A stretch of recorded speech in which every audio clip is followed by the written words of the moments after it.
channel Cikgu Maya.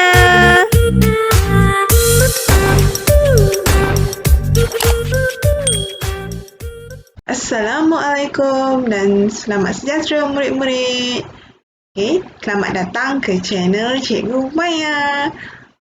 Pada video kali ini, cikgu akan ajar kemahiran menulis iaitu 3.6.1. Menulis dan mengadaptasi sesuatu bahan prosa kepada pelbagai bentuk penulisan yang baru, betul, sesuai dan menarik. Fokus cikgu pada hari ini ialah teknik penulisan karangan pendek. Objektif pembelajaran kita pada hari ini ialah murid-murid diharapkan dapat: pertama, menyatakan maksud karangan pendek dengan jelas. Kedua, mengaplikasikan semua teknik dalam penulisan karangan pendek. Ketiga, murid-murid dapat menulis karangan pendek secara gramatis. Untuk mendapatkan karangan pendek yang cemerlang, murid-murid perlu mengikuti semua teknik-teknik penulisan yang akan cikgu kongsikan sebentar lagi. Tapi sebelum itu, murid-murid perlu faham dulu apakah yang dimaksudkan dengan karangan pendek. Baiklah murid-murid, karangan pendek merupakan antara karangan jenis respon terhad yang mana karangan ini disoal ataupun ditanya dalam bahagian A kertas 2 dalam bahasa Melayu PT3. Jadi apa itu karangan respon terhad ataupun karangan pendek? Maksudnya anda ataupun murid-murid perlu merangka atau menulis sebuah karangan yang pendek dan ringkas. Karangan yang pendek dan ringkas berdasarkan soalan yang diberi dalam kertas soalan. Cikgu sengaja highlight warna kuning kerana ini merupakan fokus utama kita, iaitu penulisan karangan pendek dan ringkas. Selain itu, murid-murid juga perlu tahu bahawa karangan pendek hanya diperuntukkan markah sebanyak 10 markah sahaja. Jadi, masa yang dicadangkan untuk menulis karangan ini hanyalah 15 minit sahaja. Manakala dalam aspek panjang karangan pula, hanya 50 hingga 80 patah perkataan sahaja. Jangan kurang sangat dan jangan terlalu lebih. Pastikan di antara 50 hingga 80. Tapi 80 patah perkataan ialah yang terbaik. Selain itu, murid-murid juga mesti mengikut urutan isi seperti yang disenaraikan dalam kertas soalan. Supaya tidak menyusahkan pemeriksa untuk menyimak kertas jawapan anda. Jadi penting untuk murid-murid mengikut isi, mengikut turutan isi, bermaksud tidak boleh lompat isi. Kena ikut urutan isi pertama, apa, isi kedua, apa, ikut sahaja isi yang telah ditulis dalam kertas soalan. Jangan lompat, tak boleh lompat isi. Kemudian, murid-murid tidak perlu memasukkan keterangan isi yang berulang-ulang. Elakkan mengulang isi. Murid-murid kena ingat, ini ialah karangan pendek yang mana huraian anda mestilah tepat dan padat. Jadi, selain itu, huraian anda mestilah tidak berulang. Jadi, kalau anda sudah menghuraikan huraian itu di isi pertama, jangan ulang huraian sama di isi kedua. Untuk karangan pendek, pendahuluan hanyalah cukup dengan satu ayat. Karangan pendek kita hanya ada satu perenggan. Satu perenggan tu cukup dengan pendahuluan, isi dan kesimpulan. Karangan pendek satu perenggan sahaja dan kita mulakan dengan pendahuluan. Pendahuluan cukup satu ayat, kemudian isi, kemudian kesimpulan. Murid-murid perlu menulis semua isi yang diberikan dalam soalan. Murid-murid tidak dibenarkan untuk meninggalkan satu pun isi atau rangkai kata yang diberikan dalam soalan. Jika murid-murid berbuat demikian, markah anda akan ditolak kerana isi tidak mencukupi. Yang ini murid-murid kena faham. Pertama, murid-murid kena tulis isi mengikut urutan. Kedua, murid-murid kena tulis semua isi. Tak boleh tertinggal pun mana-mana satu isi. Kena tulis semua. Kalau tertinggal satu isi pun, markah akan ditolak kerana isi tidak cukup. Selain itu, gunakan isi atau rangkai kata yang diberikan dalam soalan dengan sebaik-baiknya dan bina ayat selengkapnya untuk menerangkan isi tersebut. Dan pastikan karangan yang anda tulis itu ringkas dan padat. Dalam aspek kesimpulan pula, kesimpulan yang cemerlang ialah kesimpulan yang mesti ada cadangan dan mesti ada harapan. Gunakan perkataan agar atau supaya untuk menggambarkan harapan anda terhadap isu yang ditulis. Okay? Kesimpulan kena lengkap dengan cadangan, kena lengkap dengan harapan. Okay, yang di bawah ni murid-murid dah faham bahawa panjang karangan ialah antara 50 hingga 80 patah perkataan sahaja. Okey, dan pastikan murid-murid kira jumlah perkataan yang murid-murid tulis dan kira tu kena betul jangan isi anda dah karangan anda 90 patah perkataan lepas tu anda tulis 80 patah perkataan. Okey, itu tidak jujur. Okey, kiraan perlu tepat dan bila dah kira tulis bilangan patah perkataan di bawah karangan anda.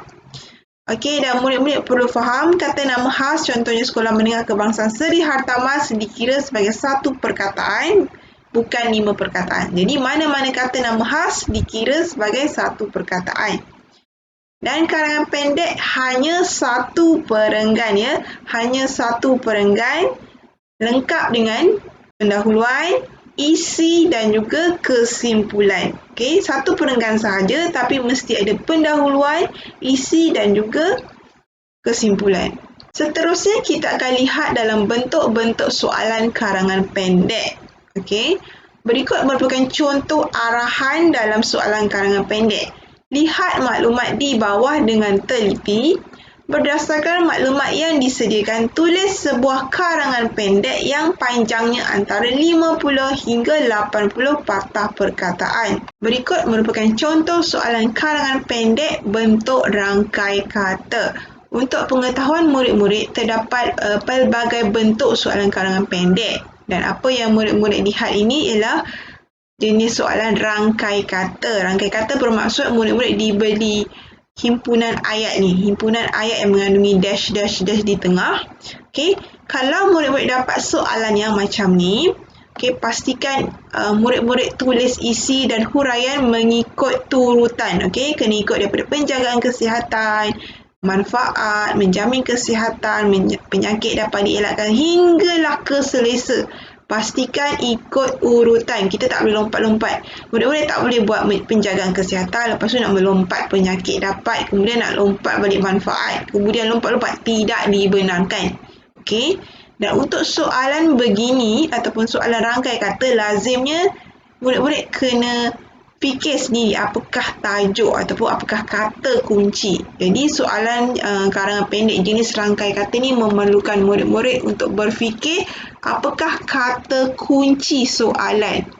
Dan isi perlulah ditulis dengan mengikut urutan. Okey. Okey, berikut merupakan contoh soalan karangan pendek berbentuk gambar dan keterangan isi. Okey, lazimnya kalau soalan jenis ini agak mudah kerana tema sudah diberi iaitu makanan tradisional kian popular, cuma kata kunci tidak diberi di sini yang mana murid-murid masih lagi perlu berfikir. Tapi murid-murid boleh teka berdasarkan isi yang diberi, mempromosikan di hotel, memastikan kualiti makanan terjamin, persekitaran tempat makan selesa, hidangan yang kreatif. Okey, murid-murid boleh teka apa kata kunci di sini. Okey. Cara-cara mempopularkan makanan tradisional ke langkah-langkah mempopularkan makanan tradisional. Okey, pastikan tajuk tu, okey, dalam menulis pendahuluan, pastikan tajuk yang anda tulis tu perlu lengkap dengan kata kunci. Okey, tak bolehlah terlalu umum. Okey, penulisan pendahuluan perlu lengkap dengan kata kunci. Kalau makanan tradisional kian popular sahaja salah, kena ada kata kunci. Untuk soalan ini, kata kuncinya ialah cara-cara mempopularkan makanan tradisional ataupun langkah-langkah mempopularkan makanan tradisional. Jadi kata kuncinya langkah-langkah ataupun cara-cara. Berikut pula merupakan contoh soalan berbentuk rajah. Okey, soalan berbentuk rajah lebih mudah kerana kata kunci dan tajuk sudah diberi siap-siap, iaitu kepentingan sungai dalam kehidupan. Kata kunci dah ada dah, kepentingan. Ni kata kuncinya kepentingan, Tajuk dia Sungai Dalam Kehidupan. Jadi murid-murid terus dia tulis tajuk ni dalam pendahuluan. Okey. Dan untuk soalan berbentuk rajah, dia tak tulis pun yang mana satu isi pertama, yang mana satu isi kedua dan yang mana satu isi ketiga. Jadi murid-murid boleh pilih nak mulakan dengan isi yang mana dahulu. Untuk soalan berbentuk rajah, tiada ketetapan untuk ikut urutan sebab tak diberi pun nombor 1, nombor 2. Melainkan kalau ada nombor 1, nombor 2, baru murid-murid kena ikut. Okay, selalunya yang kena ikut urutan tu adalah soalan jenis rangkai kata. Yang tu kena ikut urutan isi. Okay, tapi untuk berbentuk rajah ni lebih mudah kerana kata kunci sudah ada dan dia tak ada ketetapan dari segi yang mana satu perlu didahulukan, yang mana satu isi perlu ditulis, tak ada. So, murid-murid boleh pilih mana-mana isi untuk diutamakan. Tapi, pastikan semua keempat-empat isi ini digunakan. Kalau ada 3 isi, kena guna semua 3 isi. Kalau ada 4 isi, kena guna 4 isi. Dan begitu juga sebaliknya. Okay, 5 isi, 6 isi, kena guna semua. Tak boleh tinggal satu pun isi. Baiklah, mari kita lihat satu contoh soalan karangan pendek berbentuk rangkai kata dan cara menjawabnya. Okey, berikut merupakan contoh soalan karangan pendek jenis rangkai kata. Okey, kalau murid-murid dapat lihat, dekat sini cikgu dah highlightkan gejala gangsterisme. Okey, dan bila murid-murid baca gejala gangsterisme, menular, sekolah, terlibat, terpengaruh, rakan sebaya, diterima rakan, kurang perhatian, kesibukan keluarga, perasaan, ingin tahu, perkara baru, kegagalan ibu bapa, nilai murni, menggembleng, tenaga, menangani gejala gangsterisme. Apakah kata kunci yang murid-murid boleh fikir berdasarkan perkataan-perkataan ni? Sebab karangan pendek jenis rangkai kata tidak diberi kata kunci. Murid-murid perlu fikir kata kunci sendiri. Okey, cuba baca nota kecil kat sebelah kiri ni. Untuk soalan jenis rangkai kata, murid perlu kenal pasti kata kunci soalan. Okey, perlu guna semua isi mengikut turutan. Tak boleh lompat-lompat dan seperti biasa, satu isi, satu ayat. Okay, gabungkan menggunakan penanda wacana. Okay, kalau murid-murid dapat lihat, cikgu sengaja highlightkan warna hijau. Yang mana warna hijau ni kita boleh buat ayat untuk pendahuluan. Okay, manakala warna hijau di bawah, kita boleh buat ayat untuk kesimpulan. Okay, manakala warna ni, warna apa ni? Warna turquoise. Ini merupakan antara isi-isi. Okay, semua yang warna turquoise ni kita boleh buat ayat untuk isi. Okay, nampak tak gambaran dia? Okay, penting ya, murid-murid perlu kenal pasti apakah kata kunci. Jadi mari kita semak balik isi-isi dia. Terpengaruh rakan sebaya. Diterima rakan. Kurang perhatian. Kesibukan keluarga, perasaan ingin tahu, perkara baru, kegagalan ibu bapa, nilai murni. Agak-agak apakah kata kunci dalam karangan ini? Okay, dan ia berkaitan gejala gangsterisme dan isi-isi dia menjurus kepada apa? Adakah ini sebab? Adakah ini kesan? Atau adakah ini langkah-langkah? Cuba fikir. Okey, ini pula merupakan contoh jawapan karangan pendek yang tadi. Okey, cikgu sengaja mewarnakan beberapa perkataan kerana perkataan-perkataan berwarna itu merupakan perkataan yang ada dalam soalan karangan. Okey, yang ada dalam soalan bermaksud cikgu telah menggunakan semua perkataan yang diberi. Cikgu tak tertinggal apa pun. Okey, gejala gangsterisme, okey, menular sekolah, terlibat, terpengaruh, rakan sebaya, diterima rakan, kurang perhatian, kesibukan keluarga, perasaan ingin tahu, perkara baru, kegagalan ibu bapa, nilai murni, menggembleng tenaga, menangani gejala gangsterisme. Okey, semua perkataan yang berwarna ini merupakan perkataan yang diberi atau rangkai kata yang diberi dalam soalan yang mana kita perlu guna. Semua perkataan yang ada dalam soalan perlu digunakan. Okey, sekarang kita lihat pendahuluan dulu. Okey, pendahuluan yang cikgu tulis ialah gejala gangsterisme semakin menular di sekolah. Satu ayat sahaja. Okey, cukup satu ayat untuk pendahuluan. Kemudian, sebab ada perkataan terlibat, cikgu buat ayat yang lain. Murid-murid sekolah merupakan pihak yang terlibat dalam gejala ini. Okey, dekat sini selepas ayat kedua, cikgu dah mula menjurus kepada kata kunci, iaitu antara punca gangsterisme ialah okey, punca, kata kuncinya punca. Antara punca gangsterisme ialah murid-murid terpengaruh dengan rakan sebaya dan ingin diterima rakan dalam kumpulan. Okey. Antara puncanya ialah murid-murid terpengaruh dengan rakan sebaya dan ingin diterima rakan dalam kumpulan. Okey, untuk karangan pendek juga kita perlu guna penanda wacana sebab kita nak hubungkan satu isi kepada isi yang lain, kita guna penanda wacana. Dan pastikan setiap ayat anda ada subjek ya. Seperti mana isi pertama saya, subjeknya ialah murid-murid. Okey. Murid-murid terpengaruh. Sekarang, okey. Seterusnya saya nak pergi isi kedua, iaitu seterusnya murid-murid, subjek saya, murid-murid kurang perhatian akibat daripada kesibukan keluarga yang bekerja. Okey. Isi seterusnya, murid-murid juga. Okay, murid-murid ni merupakan subjek. Okay. Murid-murid juga mempunyai perasaan ingin tahu untuk mencuba perkara baru. Okay. Dan untuk menghubungkan isi yang seterusnya, cikgu guna penanda wacana tambahan pula. Kegagalan ibu bapa, di sini subjeknya ibu bapa. Kegagalan ibu bapa mendidik anak-anak tentang nilai murni. Okey, kegagalan ibu bapa mendidik anak-anak tentang nilai murni. Jadi dapat diperhatikan dekat sini kita ada berapa isi ya. Isi pertama ialah murid-murid terpengaruh dengan rakan sebaya. Isi kedua, murid-murid kurang perhatian sebab keluarga sibuk. Isi ketiga, murid-murid mempunyai perasaan ingin tahu atau nak cuba perkara baru. Dan isi keempat, kegagalan ibu bapa. Bermaksud ada 4 isi di sini. Yang warna hijau ni, menggembleng tenaga, menangani gejala gangsterisme. Lazimnya perkataan-perkataan terakhir dalam rangkai kata tu merupakan tips-tips ataupun hint-hint untuk murid-murid buat kesimpulan. Okey, mari kita lihat macam mana nak buat ayat kesimpulan.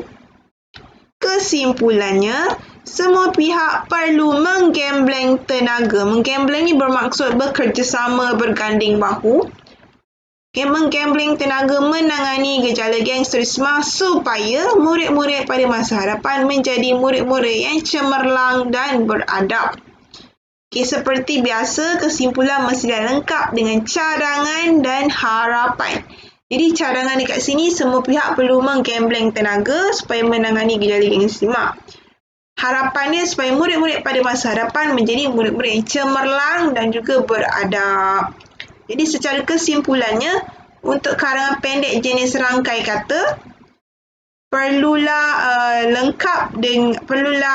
isinya perlu ditulis mengikut turutan isi. Okay, dari segi pendahuluan perlu lengkap dengan kata kunci. Satu isi satu ayat dan gabungkan dia dengan penanda wacana. Okay, pastikan setiap ayat anda ada subjek. Dan lazimnya perkataan-perkataan terakhir dalam rangkai kata ialah hint-hint untuk membuat kesimpulan. Okay, so mesti ada pendahuluan, isi dan juga kesimpulan. Okay, sekarang mari kita lihat contoh soalan karangan pendek berbentuk rajah dan cara menjawabnya. Okay, karangan pendek berbentuk rajah lebih mudah kerana tajuk sudah diberi. Tajuk yang diberi pun sudah lengkap dengan kata kunci iaitu ciri-ciri. Okay, berbeza dengan soalan sebelum ini yang mana hanya diberi gejala gangsterisme. Tapi kita tak tahu kata kunci dia apa. Jadi murid-murid perlu teka sendiri. Dan untuk soalan jenis ini, murid-murid lebih mudah sebab sudah diberi tajuk, sudah diberi kata kunci dan seperti biasa perlu guna semua isi. Okey, dalam gambar rajah ni ada 4 isi, jadi kena guna 4 isi lah. Okey, tak boleh tinggal satu pun, kena guna semua 4 isi ni. Dan seperti biasa, satu isi, satu ayat. Bermaksud untuk isi je dah 4 isi. Okey, ingat tak? Karangan pendek satu perenggan dimulakan dengan pendahuluan, kemudian tengah-tengahnya isi. Okey, satu isi, satu ayat. Maksudnya ada 4 isi, ini 4 ayat lah. Kemudian kita ada ayat penutup. Jadi keseluruhannya kita akan dapat 6 ayat. Ayat pertama pendahuluan, ayat kedua isi, ayat ketiga isi, ayat keempat isi, ayat kelima isi dan ayat keenam kesimpulan. Okey. Ikutlah, ada soalan yang bagi 3 isi, ada soalan yang bagi 4 isi. Berdasarkan soalan ini, murid-murid perlu menulis 4 isi. Perlu menghuraikan 4 isi dengan tepat dan padat tetapi ringkas. Okey? Isi pertama mungkin kita boleh mulakan dengan membuat senarai barangan yang hendak dibeli. Isi kedua mungkin murid-murid nak mulakan dengan membeli barangan secara pukal. Okey, mengelakkan diri daripada membeli barangan secara berhutang dan membuat perbandingan harga sebelum membeli sesuatu barangan. Untuk karangan pendek berbentuk rajah, murid-murid boleh pilih nak mulakan isi yang mana dulu sebab ini tiada turutan isi. Dia tak tulis pun nombor 1, nombor 2. Okay, boleh pilih mana nak mulakan dan mana tak kisah. Okay, tetapi untuk soalan jenis rangkai kata memang kena ikut urutan isi. Okay, sekarang mari kita lihat contoh jawapan untuk soalan tadi. Okay, kita akan mulakan dengan pendahuluan dahulu. Okay, yang berwarna hijau merupakan pendahuluan dan kesimpulan ya. Yang berwarna hijau merupakan pendahuluan, warna hijau di bawah pula kesimpulan. Yang berwarna kuning ni merupakan isi yang telah diberi dalam soalan. Ini bermaksud cikgu dah guna semua isi yang ada dalam soalan.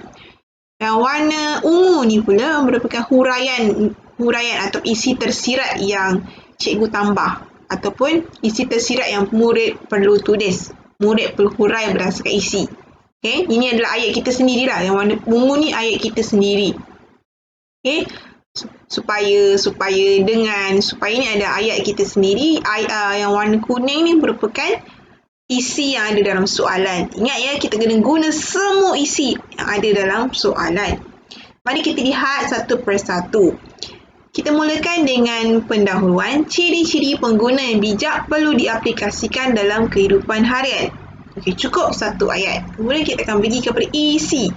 Antara ciri pengguna yang bijak ialah pengguna membuat senarai barangan hendak dibeli. Okey, kalau murid-murid dapat lihat, cikgu menulis perkataan pengguna dengan huruf besar yang mana sepatutnya salah ya, kena tulis dalam huruf kecil. Untuk video kali ini, cikgu sengaja tulis dalam huruf besar kerana cikgu nak menekankan kepada murid-murid bahawa pentingnya setiap ayat tu mesti ada subjek. Setiap ayat mesti ada subjek. Betapa pentingnya setiap ayat tu mesti ada subjek. Pengguna dalam ayat pertama ni, dalam isi pertama, pengguna merupakan subjeknya. Okay? Pengguna membuat senarai barangan hendak dibeli. Jadi ayat ini subjeknya pengguna. Sebab tu cikgu tulis huruf besar. Tapi kalau penulisan karangan yang betul-betul, murid perlu tulis dalam huruf kecil ya. Okey. Antara ciri pengguna yang bijak ialah pengguna membuat senarai barangan hendak dibeli supaya tidak membeli barangan tidak penting. Okey. So kita dah guna isi yang diberi dan kita dah tambah ayat kita sendiri. Seterusnya, penggunaan penanda wacana di situ. Pengguna membuat perbandingan harga sebelum membeli sesuatu barangan. Okey, ini isi yang diberi dan kita tambah idea kita supaya penjimatan wang berlaku. Okey, isi kedua lengkap. Kemudian kita nak pergi isi seterusnya. Malahan, pengguna membeli barangan secara pukal dengan harga yang lebih murah. So kita dah guna isi yang diberi dan kita dah tambah huraian ayat kita sendiri. Okay, dengan harga yang lebih murah merupakan ayat kita sendiri ataupun buah fikiran ataupun isi tersirat yang kita tambah. Dan isi yang terakhir pula, tambahan pula, pengguna mengelakkan diri daripada membeli barangan secara berhutang supaya tidak membebankan diri pada masa hadapan. Okey, nampak tak? Okey, faham tak? Setiap peralihan isi pertama ke isi kedua, cikgu gunakan penanda wacana. Okey, satu isi, satu ayat sahaja. Okey. Apa lagi ya? Pastikan isi yang diberi awak guna semua. Pastikan isi yang diberi tu awak huraikan. Okey, dan jadikan dalam satu ayat. Isi diberi dan huraian awak satu ayat. Okey. Dan untuk kesimpulan, seperti biasa, kita perlu ada cadangan dan harapan. Jadi, kesimpulannya kita perlu menjadi pengguna bijak, itu cadangan, supaya pembaziran wang tidak berlaku, itu harapan. Dan tulis bilangan patah perkataan, 80 patah perkataan. Okay, so cikgu nak ingatkan kamu semua bahawa karangan pendek satu perenggan sahaja. Kita ada pendahuluan, kita ada isi dan kita tutup dengan kesimpulan. Dan paling penting kita kena guna semua isi. Okay, dan paling penting pastikan setiap ayat mesti ada subjek. Okay, mana-mana ayat pun, mana-mana karangan pun, kalau awak nak tulis ayat yang paling asas pun kena ada subjek kan. Begitu juga dalam karangan. Setiap ayat perlu ada subjek. Jangan biarkan ia tergantung. Okay, kena ada subjek.